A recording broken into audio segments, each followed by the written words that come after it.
His name is Frank Abagnale, and he had a short but illustrious career as a con man. Some of the things he did, he impersonated a co-pilot for a major airline. He faked it as a lawyer on the state attorney general's staff, passed as a pediatrician in a Georgia hospital, was a phony college professor, and cashed 17,000 bad checks amounting to $2.5 million. When did he get out? And he did spend some time. They're all applauding. That sounds like executive material for NBC. Would you welcome, please, Frank Abagnale. Frank? The president is doing really quite well.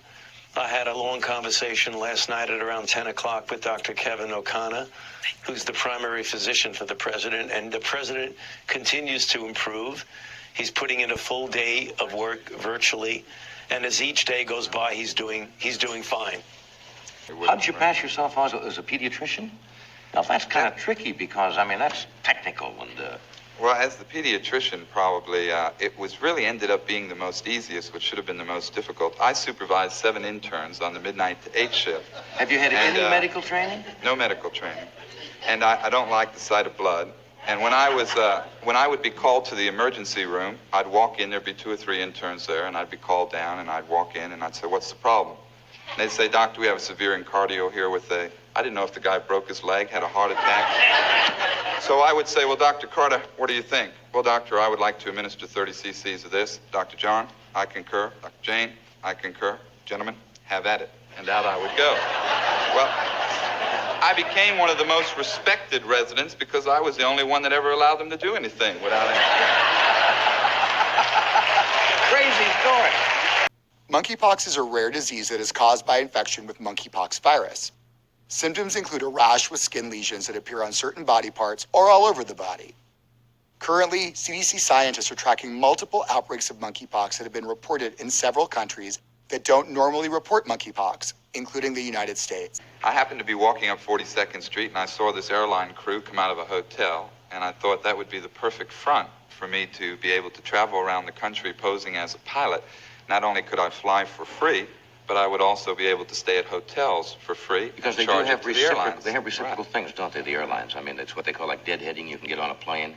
Right. If you're a member of one of the major airlines. So the first thing to do is get a uniform. And so I called Pan American Airlines, got their switchboard, and asked for their purchasing department.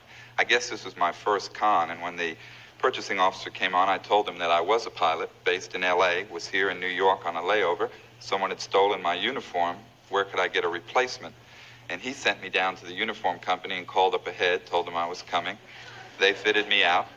When he was done, the uniform manufacturer said, I said, "How much is it?" He said, "Well, it's $289. I said, "Well, I'll write you a check." He said, "No, I can't take a check."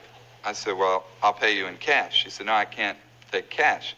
So I said, "Oh," he said, "I have to bill this back to your payroll account and it'll be deducted from your uniform allowance." I said, "Oh, that's even better." Oh, of course it is. He was pretty swift. He saw you, yeah.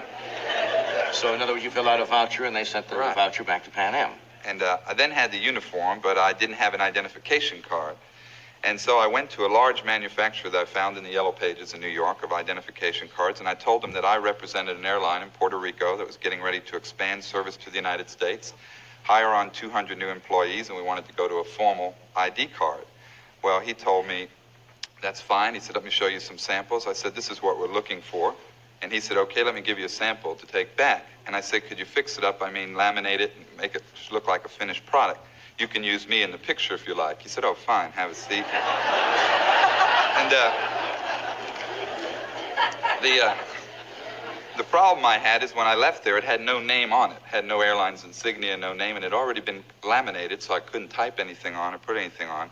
So I walked by an airplane hobby shop, and I walked in and bought a little model of a Pan Am plane. And I took the decals out of the box and soaked them in water, put the little logo that would have went on the tail up on the check, up on the ID card, and then the word Pan Am, what would have went on the wing, across the ID card, and the clear decal on the plastic made a great car. Look at this. They like this. Everybody likes a good scam, don't they? I mean, secretly.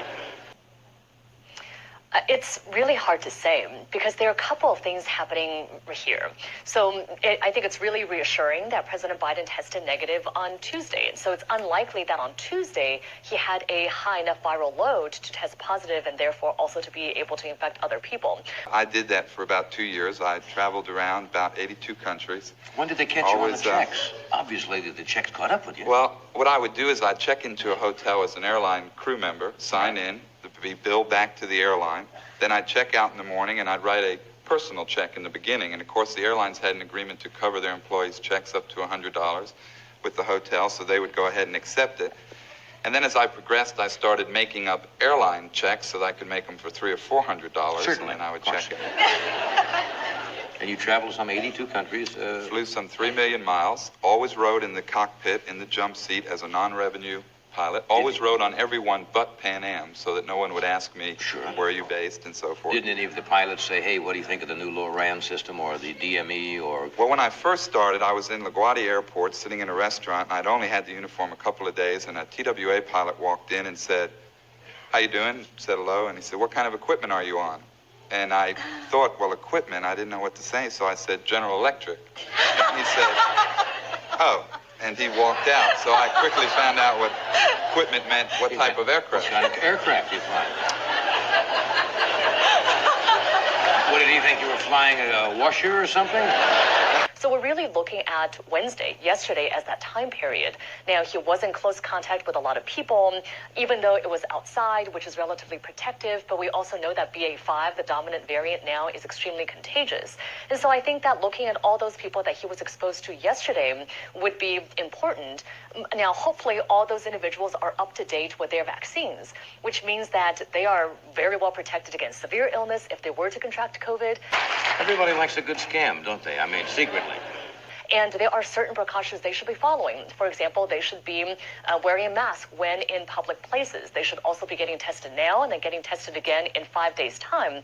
We have the protocols at this point. We know how to manage this. And actually, what I heard in this briefing is that the White House is doing everything right. They're following all the precautions by the CDC, and they're being, very importantly, very transparent about how they're conducting their operations. You know, if you really look like you belong somewhere, it's true, isn't it? And you have a feeling of authority, people will almost accept you any place if you do it directly head on. That's very true. Very true. I after the doctor thing, had enough confidence to go down and... Did they ever catch you on the doctor's thing? No. Or you finally got tired of it? I was never caught in any of my impersonations. They found out about them later after I resigned and left. Anyone can catch monkeypox if they have close contact with someone who has monkeypox. You can get the virus from touching the rash on your partner's body and then touching your eyes, nose, or mouth, from breathing in small droplets when close to a person who has monkeypox, from touching items and surfaces that have the virus on them, during intimate contact such as sex, kissing, or hugging a person who has monkeypox. If you have new or unexplained sores, rashes, or other symptoms, see your healthcare provider for medical attention and evaluation. And you were paid well for those? Right. Paid well. Didn't they ever say, doctor, could we see your certificate in pediatrics or your MD? Well, I would present phony credentials. You had phony, of course, I thought. And I went down and presented some credentials to take the bar in Louisiana.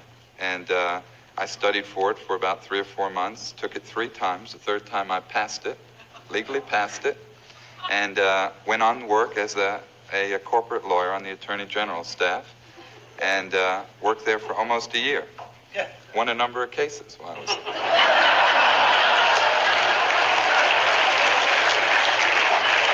You ever get the feeling you could end up prosecuting yourself? Yeah. But that's weird. Airline pilot, doctor.